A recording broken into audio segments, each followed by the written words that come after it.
Our ride from Karachi to Jhal Magsi, far from the luxurious coach promised by the sponsors, it got us there 7 hours behind schedule.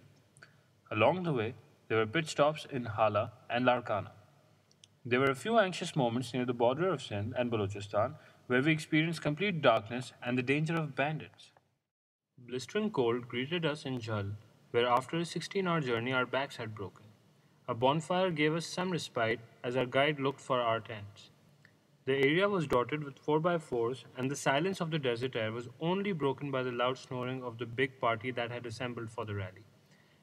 Empty bottles and the smell of barbecue indicated they had had a good time.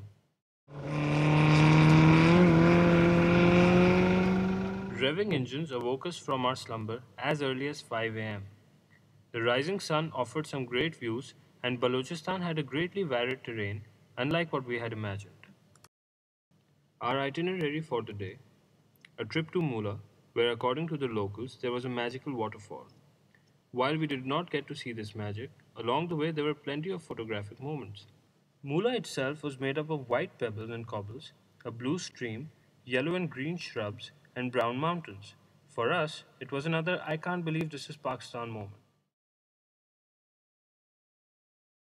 Turkish rally driver Burcu Cetinkaya and navigators Çiçek Guni and Nehir Yilmaz, the foreign attraction of the Jhal Magsi rally, made guest appearances before heading out for recce and trial runs. The governor of Balochistan, Nawab Zulfikar Ali Magsi, also appeared for lunch at the gathering of the drivers. The fare, the finest quality mutton we had ever had.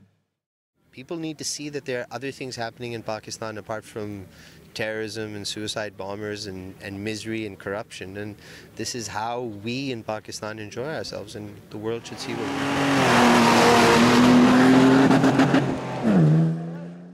Qualifying day dispelled one myth, that of Nadir Magsi always winning all the races by somehow rigging them. All that can be said is that he's truly a legend. He was electrifying in his orange Land Cruiser, finishing on pole, and leaving behind the second fastest Ronnie Patel by 7 seconds. His control on the wheel is exceptional, and it can be said without a doubt that he is top draw. Race day brought with it great excitement, and finally the top-billed Magsi Chetinkaya showdown. It wasn't the easiest ride though, and several drivers did not finish due to crashes or technical issues. No points for guessing who the crowd is scrambling for. Nadir Magsi completed the 194-kilometer track in 2 hours, 3 minutes and 40 seconds, the fastest time in the tournament. The much-wanted challenge of Burcu Cetinkaya saw cold water poured over it, literally.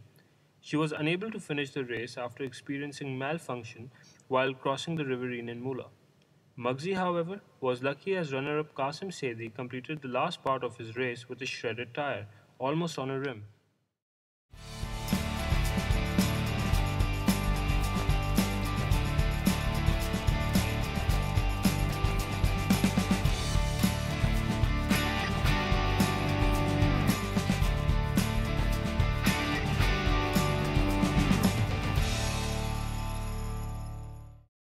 Pehli position, as always, Mr. Nadir Khan Magsi and his co-driver, Mr. Okay, Bas Hazrat, thank you.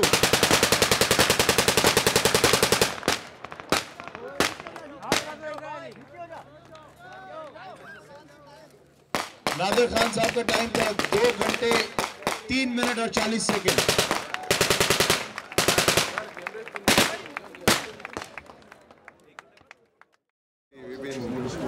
Rallying off-road, and this year I believe it was pretty treacherous because the vehicles would not drive straight throughout, and I guess that's the reason that there were quite a few DNFs, because the track was really hard this year. But anyway, it was good fun, and we had international participation, and it told us where we stand and what we can do, and let the world see, what kind of Pakistani drivers there are. I'm really proud of it.